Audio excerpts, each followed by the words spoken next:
लेकिन न्यूज़ इसी तरह से सर्कुलेट कर रहे हैं कि गिरफ्तारी करेंगे, गिरफ्तारी के खदशात जो हैं वो इन फील्ड हैं। और हम नैब में पेश हुए, बीबी साहिबा ने तमाम सवालों के जवाबात बार बार जाकर नैब के सामने दिए हैं और दस्तावेज़ात जो मांगते हैं वो भी फराम कर दी गई हैं। लेकिन फिर भी उसी कागज़ को या उसी जो है डॉक्यूमेंट को दोबारा बार बार ये कहा जाता है कि आप दोबारा लेके आएँ, आप दोबारा लेके आएँ।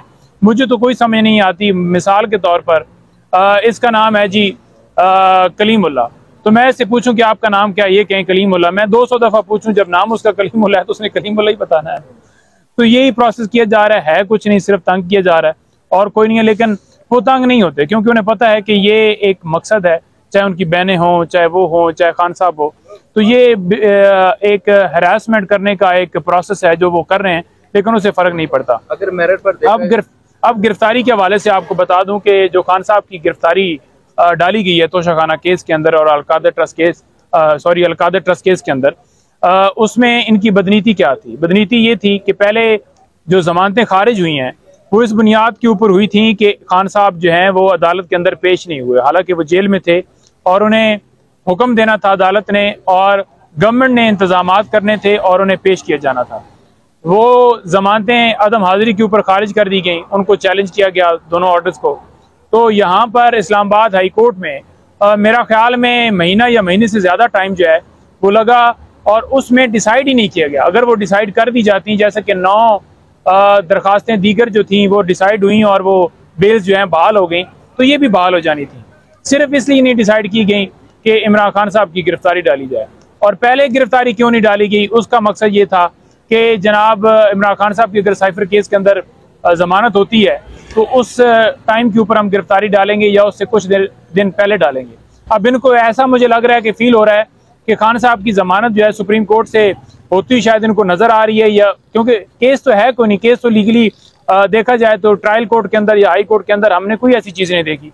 तो इन्होंने ये सोचा कि जनाब उससे पहले कि वो मामला हो हम गिरफ्तारी डाल दें ताकि खान साहब बाहर ना आ सकें। तो इलेक्शन में बदनीति सिर्फ ये है कि वो खान साहब को अंदर रखा जाए और उनके बगैर इलेक्शन किया जाए।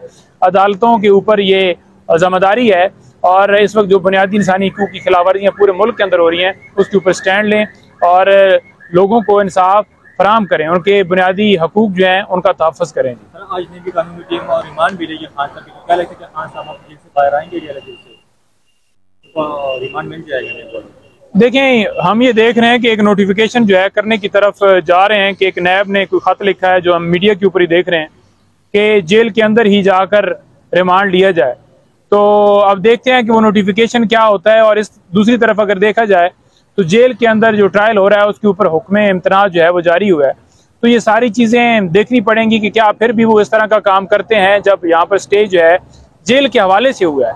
अब ये सिर्फ एक केस को ना रखें कि डेफिनेटली हमने चैलेंज तो किया हुआ था कि साइफर केस के अंदर जेल ट्रायल हो रहा है, लेकिन ओवरऑल अगर जाकर रिमांड वहाँ लिया जाता है तो जब स्टे हो गया तो ये चीज़ ये प्रोसेस नहीं करना चाहिए।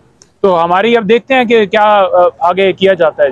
अलकादर ट्रस्ट को अगर मेरिट की बुनियाद पर देखा जाए और सुना जाए तो क्या खान साहब की गिरफ्तारी बन चुकी इस केस में? देखें, अगर मेरिट के ऊपर देखा जाए तो इमरान खान साहब ने कोई फाइनेंशियल फ़ायदा नहीं लिया, एक पैनी का, ना बीबी साहिबा ना खान साहब के अकाउंट में कोई पैसा आया। ये सिर्फ और सिर्फ जैसे 200 केसेस दूसरे बनाए गए उसी की एक कड़ी ये भी है, साइफर हो, कभी घड़ी का मामला। अब देखें ना, तोशाखाना एक FIR दर्ज है, एक तोशाखाना में सजा हुई है और एक तोशाखाना इधर नैब के अंदर चल रहा है।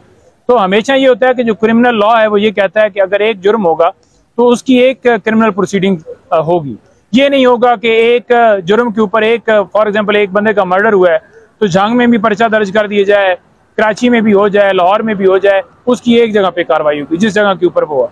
तो एक उसमें तोशाखाना में सज़ा ऑलरेडी हो चुकी है और वो सज़ा भी सस्पेंड हो चुकी है, तो फिर ये दूसरी कार्रवाइयाँ क्यों चलाई जा रही हैं?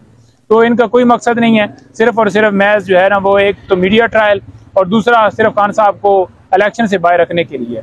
अगर देखा जाए तो 190 मिलियन जो पाउंड्स वाला मामला उठाते हैं वो अगर देखा जाए तो वो तो सुप्रीम कोर्ट के अकाउंट में है, कोई खान साहब के अकाउंट में है। और अलकादर ट्रस्ट जो यूनिवर्सिटी है क्या वो खान साहब के नाम पे है? वो तो ट्रस्ट है। और वो ट्रस्ट किस लिए बनाया गया कि वहाँ पर आपके बच्चे जो है इस्लामी तालीम हासिल कर रहे थे।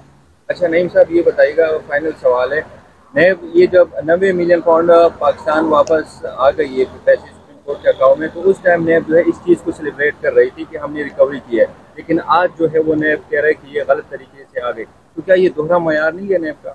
दोहरे मयार तो आप पूरे पाकिस्तान में देखेंगे ना, वही नैब है जो अगवा करती है 9 मई को, वही नैब है जो आकर बयान देती है कि नवाज शरीफ की जमानत के ऊपर कोई इतराज़ नहीं, वही नैब है जो तमाम PMLN के लीडरान के केसेस जो है वो ख़त्म करती है, और वही नैब है जो गैर कानूनी वारंट कभी खान साहब के और कभी उनके घर वालों के निकालती है।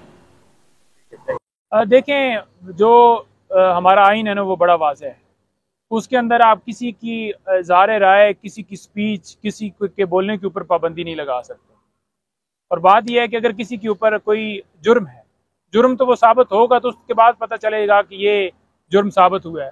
एक तरफ FIR हो और दूसरी तरफ कहें कि इनके ऊपर पाबंदी लगा दे कि इनके ऊपर FIR दर्ज हुई है, तो बिल्कुल गैर कानूनी, गैर आइनी था, जो कि अदालत ने फैसला लेट दिया है। यहाँ पर फैसले लेट दिए जाते हैं। बंदा मर्डर होता है 2002 में और उस बंदे को सज़ा होती फॉर एग्जाम्पल 2007 में, तो वो अगर सुप्रीम कोर्ट तक जाता है और उस बंदे का कसूर नहीं होता और सुप्रीम कोर्ट